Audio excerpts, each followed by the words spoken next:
Welcome to the Toffee Blues, your source for all things Everton, and welcome to the extra time segment for Manchester City 3, Everton 0. Everton slumped to yet another defeat in what is increasingly becoming a very, very pressing season.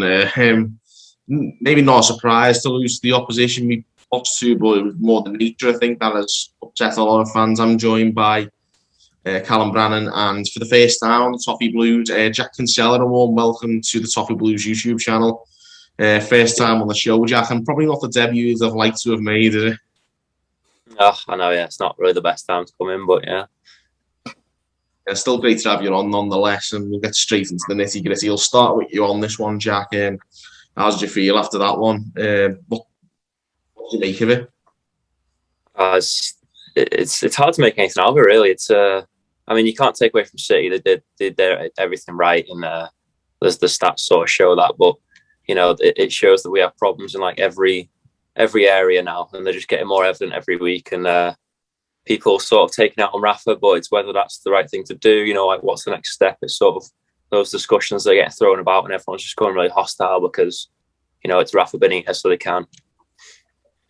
I personally think Rafa Benitez deserves no blame, but deserves the least blame for what is currently going on. There's so many people to direct your anger at. A lot of them are higher up than Rafa Benitez, and a lot of people probably knew the state we'd be in this season with the FFP and the lack of spending and the fact that the squad's not great anyway. I am of the belief that a lot of the people higher up have made Rafa Benitez Everton manager to make him an easy scapegoat if things went wrong this season, which obviously they are now. And I feel like it's easy to take your anger out on Rafa Benitez, but we shouldn't. I'm not saying he's the right man for the job, and I'm not saying like we should all worship him, but I think that he is the least deserving of blame, even if he deserves some blame.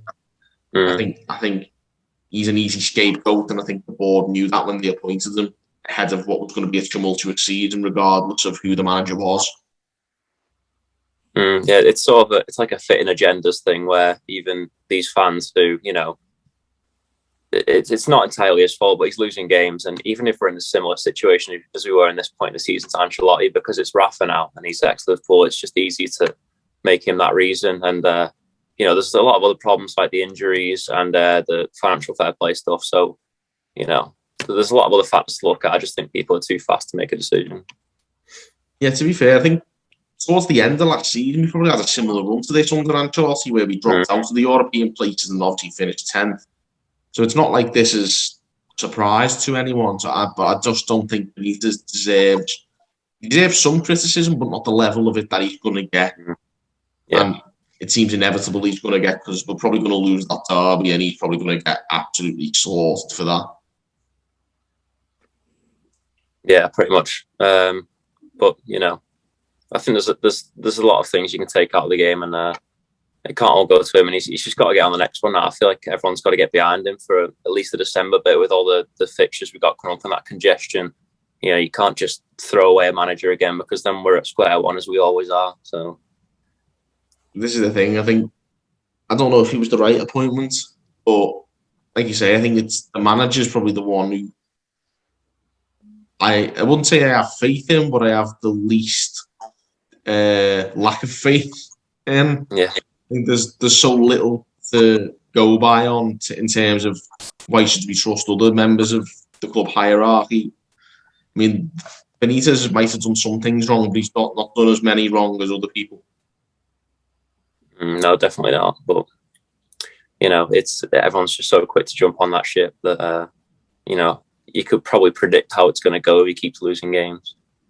Indeed, Callum, how do you think he'll be looking to head to this Brentford game? How do we stop this rot? I think playing Brentford now is the best time we probably could have played them. You know, if we'd have played them a month and a half ago, I think we'd have been smashed, to be honest with you. But they're on quite a rotter themselves. You know, they're not really putting in the best of performances. 3-3 with Newcastle, I think it was. You know, Newcastle, who didn't even have the manager for the game. So I think now is the best time to play him, but obviously we've got no Gray now, no Richarlison, no Decore, no Calvert-Lewin, so it's difficult, but I think it's manageable. I think we need to come out in this game, and I think Rafa really needs to put in instill a performance in the players that makes Everton fans believe in him, because to be completely honest with you, if we lose this game, I don't see Rafa making it past Christmas, and that's not because I don't want him. But in the end, look at the fixtures we've got, and if we go 9 or 10 games without a win, then it's untenable for any manager, really, isn't it? In this day and age. It's easy enough to scapegoat Rafa, say he was the problem, when in reality he wasn't. It's like you said, there's so many issues that, there's the ball, there's brands, there's all this stuff that, we've tried to give faith at the start of the season. I remember saying, give Brands a chance, give him. And we haven't been able to spend money, so he might, January might be his last chance to prove himself. But I think it's like you said, Rafa's the last person we really should be blaming and taking our anger out. Because in the end, let's say we do sack Rafa, who do we bring in? That's, we bring in some manager. What, we're going to bring Sam Allardyce in again? It's at the point we're at, I think we just need to stick faith, because he was brought in. Well, he said to have been brought in to bring stability. That's what the owner said. Maybe your theory's right, and that maybe, they are using Rafa as a scapegoat just in case there was an implosion. But I think it's like Rafa said it in a press conference, he hasn't had a chance to show the real Everton yet, has he? Calvert-Lewin got injured early. I think Decore is back. Did he say next 1 or 2 weeks, I think? So maybe, yeah.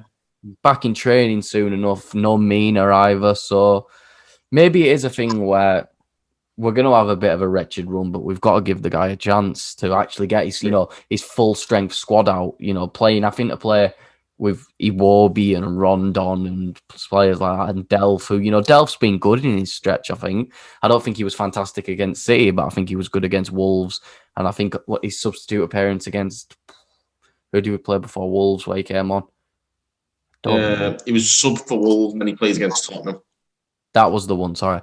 Yeah, I think in those performances he did well, but it's not a full strength squad, and I don't think that's what Rafa want. I mean, I think we showed with our full strength squad that we can win games, but I think the most important thing is we have to win against Brentford. There's no draw, there's no loss. You have to get 3 points, because the more and more we lose, the more and more we're going to slip down the table. And I don't even think with this, in these circumstances, finishing 13th, 14th is acceptable, unless we get absolutely ravaged by injuries again, which hopefully our injury record isn't as bad now with this new fitness coach and this new fitness team that Rafa's talking about. So I just think 3 points is the most vital thing here. I think we have to get 3 points. I think it's an absolute much. You say Liverpool, got Arsenal as well, Chelsea, Palace, I think will whack us as well, to be honest. I think I don't see where the win's coming from, to be honest. Like you say, this is Brentford game's probably our best chance, but you look about the performance levels against City. Yes, it's Manchester City, but some of these players were absolutely terrible. Where do you start in terms of the personnel out there? I think some of the performances were weak, were cowardly. I think none more so than everyone who's increasingly becoming our best friend in the squad. Alex Iwobi was, I think, stood out like a sore thumb. For a really poor performance, and a performance that showed that he just offers nothing to this team. I think you spoke about one specific moment in that first half, didn't you, Callum? Yeah, I think he's running down the wing, and he must have 20, 30 yards of just open space to run into, and he runs into it, but then he starts slowing down. Instead of making a decision, he just freezes, and Kyle Walker gets him. And it's like you said, he could have turned away and run a foul. You could have at least crossed the ball. I don't know if that's finally, he's finally starting to, get the nerves now of, instead of playing a crap ball, he's actually starting to, think, is the criticism getting to his head? If it is, work on it, at least if he showed some progress with his end product, I don't think we'd complain as much. But it seems like there's never any progress. It's with Iwobi. I think Iwobi's so frustrating because there is still some potential there. If there was some end product, Damari Gray is an easy example of what Iwobi could become. Damari Gray at Leicester had zero end product. Even at Leverkusen, zero end product. He's come to us, and don't get me wrong, he hasn't got bags and bags of end product, but it's there. There's clear improvement. But with Iwobi, I don't think he cares enough to improve, to be honest with you. And that's the problem. I think that shows in his performances. It was a lazy performance, Jack. Did you see like any elements of effort from Iwobi in that game, or many a player for that matter?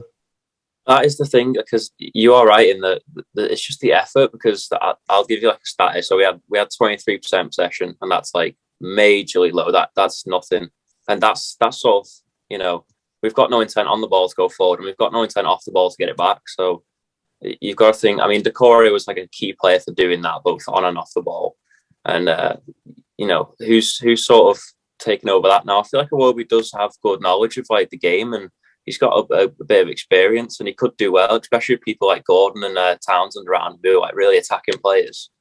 But yeah, he does just seem to lack that like sort of force to win the ball back and to go forward with it, which some games he does, and he's not done it recently. Yeah, it's just, I think it's just worrying to see like the lack of options that we've got.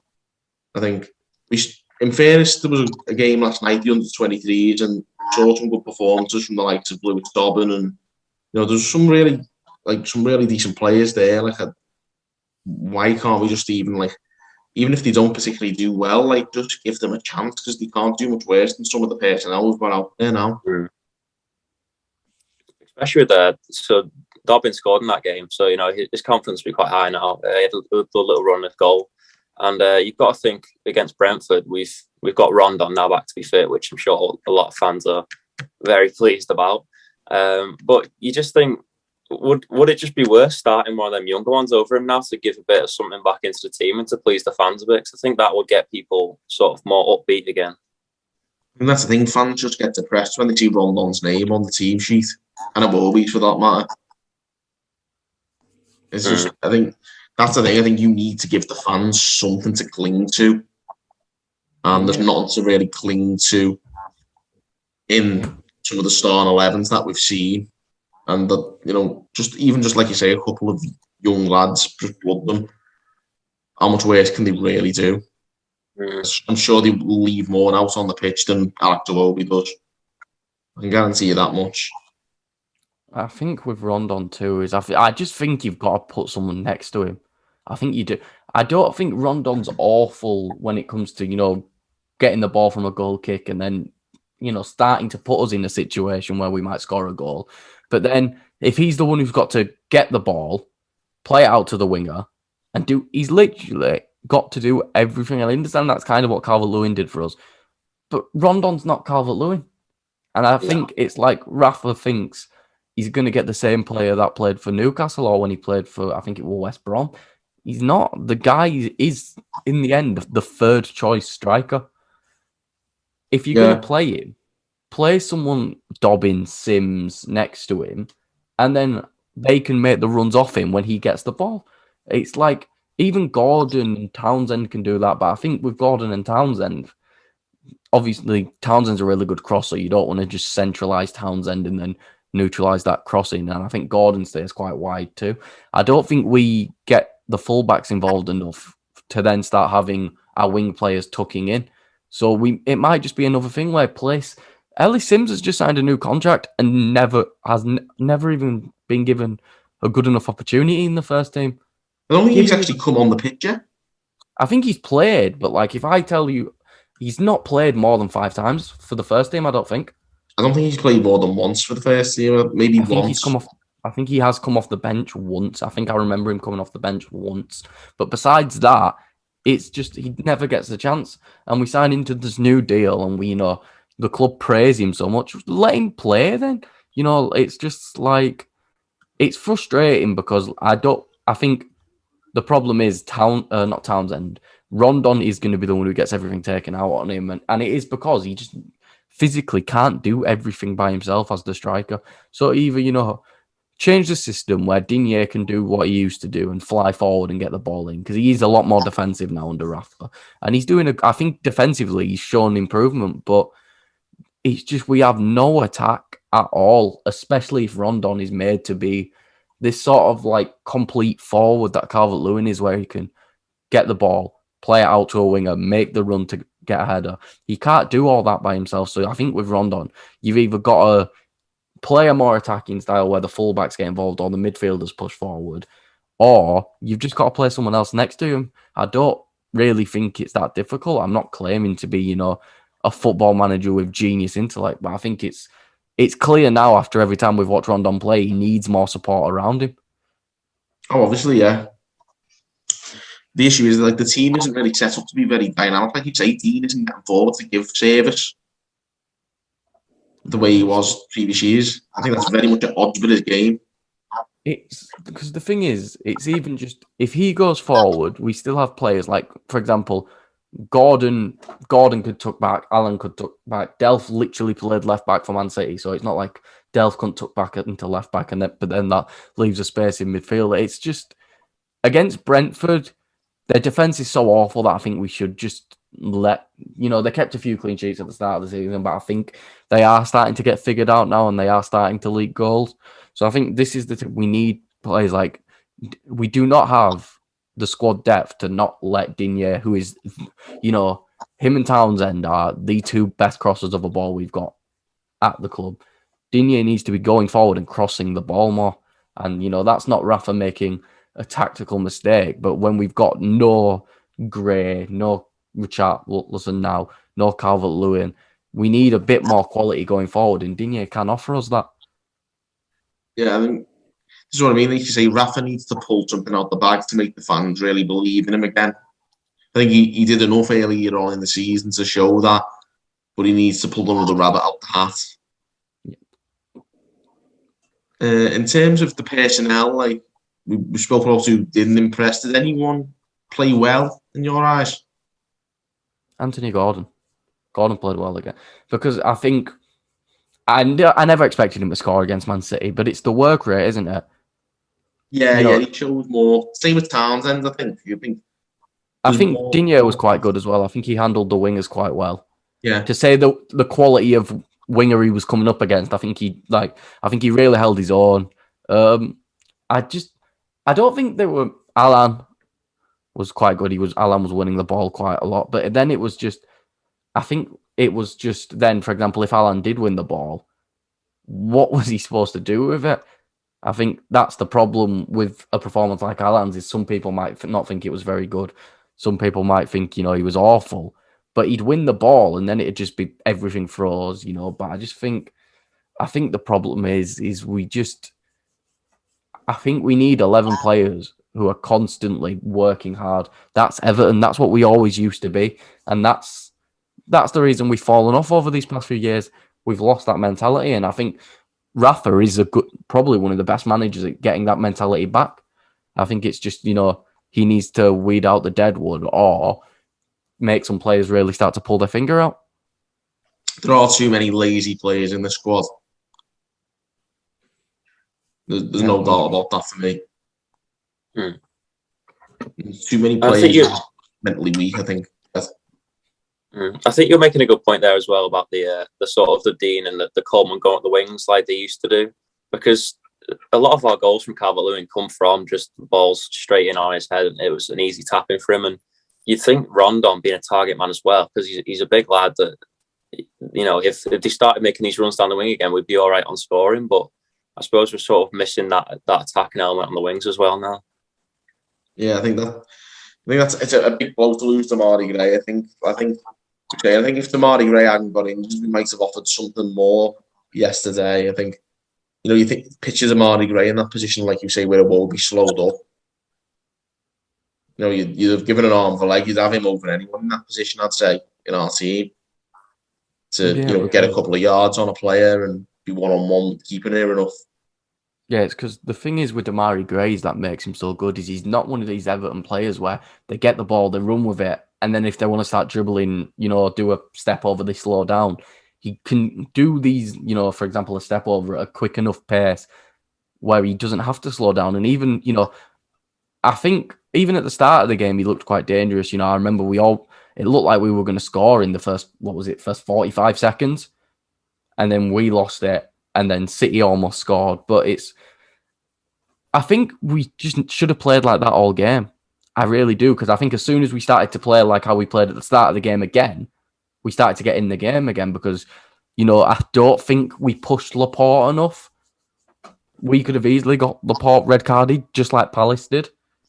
Because I'm not saying, we've got as much... We haven't got enough work ethic to play like our Palace did. Clearly, I thought that's how we should have played, but we just don't. But I think it was just this... We didn't have... I don't think we had a game plan, a proper one. It was press. No, let's stop and let's start defending now. No, let's press again. I think it... Because it didn't... I don't know. It didn't seem to be a specific moment where the press was being triggered either. It was just, let's do it now. Let's do it now. I think against Man City, I think there's either you've got to go at them and die by the sword, or they're going to pick you apart anyway. I would have, to be honest with you, if we would have lost 5-0 again, but there was some effort in and we actually tried to attack and score, I'd have been like, do you know what? At least there was some heart. At least there was up to them. At least there was intent. With this, I just don't think they cared. I think it got to a point where it's this score now, let's keep the score down. Because in the end, it's not even like they scored 2 goals where they ripped us apart. You know what I mean? The first goal from Kinsella, to be honest with you, I don't think any centre-back in the world stopping that. I know Keane's positioning wasn't thingy, but that is one of the best passes I've seen in a very long time. And then the second one is it's just one of those, that second one, the Rodri goal. Yeah, some of the great strike, but to touch on what you said there about like Palace, and how much does it hurt to say that these other teams in this league have got more of a work ethic than us? This is Everton, for God's sake. It's even worse because we're built on work ethic. That's what I mean. The Everton DNA is built on giving 100% to every member of the team. To say that all these other teams have got this work rate and we haven't, why is that? It's just poor recruitment, isn't it? We say this all the time. When we got this money, we should have had a director of football, Marcel Brands or not, I couldn't care who it is right now, who laid out a strategy. Even if that's the Everton way, hard-working players. Look at who is it? The team that's in my mind, who are literally the new way Southampton are working. Sign good players from the Championship who work hard. And yes, Southampton are doing better than us right now. But with Southampton, at least you see that there's something there. With Brighton, you see there's something there. With Palace, you see it. Even with a team like Leeds, who are 17th, at least they work. And it's just, we're going to sit at the end of the season looking at Everton when we finish 13th and go, great, we've just finished below Steven Gerrard. And we finished below all these teams that Villa, Villa are a good side, but we're going to finish below a load of teams that we should be doing better than. And yeah, Palace might fall apart eventually. They probably will fall apart eventually. But will we have already capitulated at that point where there's just no catching up at that point? And it's just, you wonder what happened to get this, what happened. And then it's the confusing thing about Everton is there is so many factors that have caused this club to go downhill over years. You just sit back and go, well, are we ever going to get back to the way we were? Because I'd take that, finishing 8th or 9th every season when there was at least some show of... No, not like 2016. I mean Moyes, where you'd finish 7th, 8th, 9th, and then you'd get the one season where we'd have a push. But at least with those Moyes teams, we worked hard and got the best out of everything we had. With this, we don't even get close to the best out of everything we've got. Not even close. But how do we go about, like you say, who's to blame for that? There's so many different people you could blame, and where do you sort of begin to right the wrongs? I honestly don't know, because in the end, you look at it, for example, you blame Marcel Brands. Is it actually Brands' fault, or does Moshiri keep interfering? Moshiri, because in the end, calling Moshiri a bad owner, he's not. But I also think he has to understand that he doesn't have a true grasp on football. For example, Roman Abramovich knows about football. It's his money that's got him places, but he also knows a good player, and he knows the people to bring into the club to bring in good players. With Everton, I think, for example, with Marcel Brands, it's either you work with the director of football or you work with the manager, but then you've got Mashiri coming in and, like, for example, Mashiri signed Rooney. It wasn't anyone else. Like, Rooney was good that season. He scored 11 goals, I think, the hat-trick at West Ham, but it was very obvious that that was Mashiri signing Rooney. You know, I think he does. It's this thing where I don't know what he wants. He wants us to be a big club, but his way of going about it is trying to bring superstar players in, and it just, or star players with a big reputation, and it doesn't work. It's either you stick to a strategy or we're just going to be like this forever. It doesn't matter who we bring in. That's what I mean. I feel like there's too much of a culture of, there's an easy street culture there as well, I think, where it's okay not to give 100% at the moment. I don't know where that's come from. Like you say, I think under Moyes, there was definitely a real workman-like sort of feel about everything. I feel like that, certainly from Roberto Martinez onwards, that's really dropped standards. Yeah, I just think it is as soon as the money came in, with that, the players we brought in were mercenaries.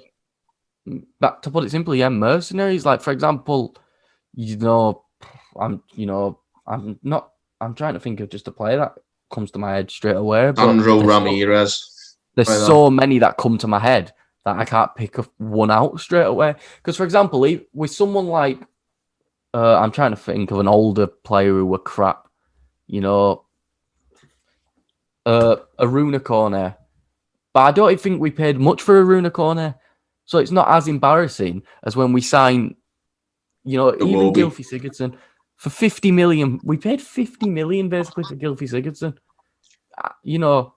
He was a good player for us at times, but then it's this idea of who looked at that and went, yeah, that was worth it.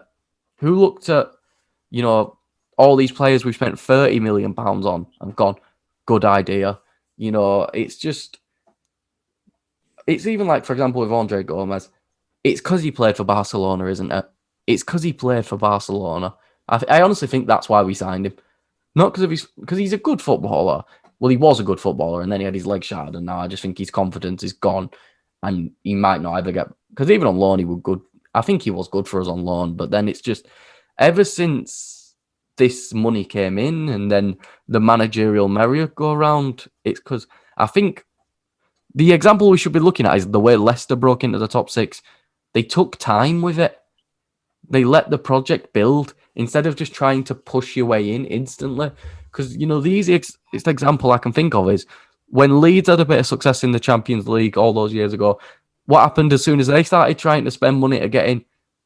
They went down and only came up after 15 years. And honestly, it wouldn't surprise me if we end up going down in the next 5 years. And we're playing Barnsley in Bramley Moor. But it's just... There needs to be a strategy, and I don't think it's as hard as the club makes it look to have a strategy. This club makes it harder than anything. It's took Crystal Palace 3 months of this strategy to already start playing better football than us. So it can't be that difficult. I don't think it's that difficult to play better football than us, though. I think that's the other thing. Yeah, because in the end, it's either... It's just with Everton, it's just you get your hopes up at the start of the season. Your hopes are crushed. You have an average... Oh, wait, there's a bit of form at this, January, February, and then you fall off a cliff. It's like last season. Honestly, how we didn't get Europe last season is beyond me. When I look at how long we were actually in European spots for, and then we just plummeted. You look at that and go, gee... You look at us last season and go, do you know what? If those lads had work rate, we might be playing in the Europa League this season. Champions League, mate. Not being funny. We could have. You know what I mean? We showed that there is clear potential in this squad to do well. The Merseyside derby showed it. And then it's just, we don't seem to know what to do. And I think that's the problem. And I think that's going to be the problem until, either Mashiri realises that or until it's too late to realise. Yeah. So basically, to wrap up anyway, guys, I'll go to you first. Yeah. How would you rectify the problems against Brentford that we saw this weekend? I suppose you've got to start with the team selection. I mean, there's a lot of young names on the bench, and I feel like doing what they're doing with Gordon and just putting them in and giving them a go might get the fans behind Rafa a little bit. And then on the other hand, some of the fans are going to say, well, you lack experience now. So it's sort of a bit of a lose-lose. But I think at this point, you just got to go for it because, Brentford aren't anything special. We're on similar stats to them. But I think we've just got to push it now with the attitude and get a bit of spirit back into the team rather than, going for these players like Delph and Iwobi who start every week because of who they are and the names that they are, but they don't really, add too much to the team. So I think Rafa's just got to sort of take a risk now and go for it. He's got to be. It's not in his nature to take a risk, Benitez either. But like you say, for his job's sake, I think he's got to really do something to inject some hope back into us as supporters. Yeah, because I think this is the crunch time now because it's Brentford, and then we've got Liverpool, Arsenal, Palace, Chelsea. So I think the Brentford one is particularly important because if we lose this one, then everyone's going to be straight on him when we play Liverpool if that goes badly. And also the fact that is, if we lose to Brentford, we'll almost certainly lose to all four of those sides. It's just reeled off. Like, where is the point going to come from if we can't get the win here? Yeah, exactly. And the problem with the December stuff is the congestion of games. You've got to switch the squad around as well. So you think at some point he's going to have to put some young players in to give some of the other players a rest. But it's just whether he does that early or whether he just saves it to the last minute just because he has to. We'll have to wait and see anyway. But we'll leave it at that. It's just the grim time, isn't it? It's been probably one of the worst seasons I can recall, certainly at this stage anyway. But we've just got to move on. Obviously, Brentford next, but for now, just let us know your opinions on the City game. Let us know your opinions on the state of things and get your comments in.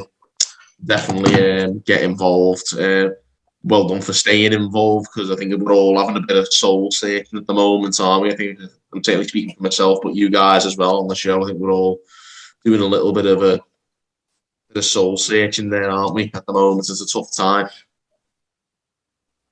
Yeah, it's just. I think it is just the big problem is that there was some potential in the squad at the start of the season. And just like how Everton do, it's just slowly, well, not even slowly. This fall has just been, we look quite good. Bang.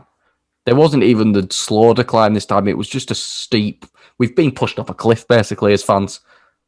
We've been pushed off a cliff by Everton and they've just gone, good luck, boys. Have fun. But it's just, a win it's dire. He has to win or he's going to lose his job. Not even after this game because, we might beat Palace. But then when we've won 1 out of 10, 11, can you really keep him? Because is he going to... No other manager in this league can keep a job on that reform. No, and then we'll bring in... I'm not even going to bring any names out to jinx it, but it won't be good. And then it'll just be like, oh, wait, we've seen this before with the Coleman and Allardyce thing. And it's just... Or whoever it was in Allardyce. I don't remember who Allardyce... That's right, yeah. Yeah, and it's just... We need a win, and... If that's giving youngsters a chance, if that's giving experience the go to beat Brentford, whatever Rafa does, he needs to win this game because in the end, we lose this game to a team like Brentford, and at the end of next game week, we're going to be sat 15th, 16th in the league. There you go, exactly. So being 16th in the league and basically almost halfway through, it's unforgivable. So we just need to win. Yeah, so win at all costs, basically. Like I say, it's been a tough time, but hopefully we can bounce back. For now, guys, let us know your opinions. Drop those comments. Give this video a like and subscribe for more content. Of course, check the links in the description below to buy some Christmas shopping. Why not cheer yourself up with a bit of retail therapy? Because by God, don't we all need it? And until next time, guys, thanks for watching on the Toffee Blues.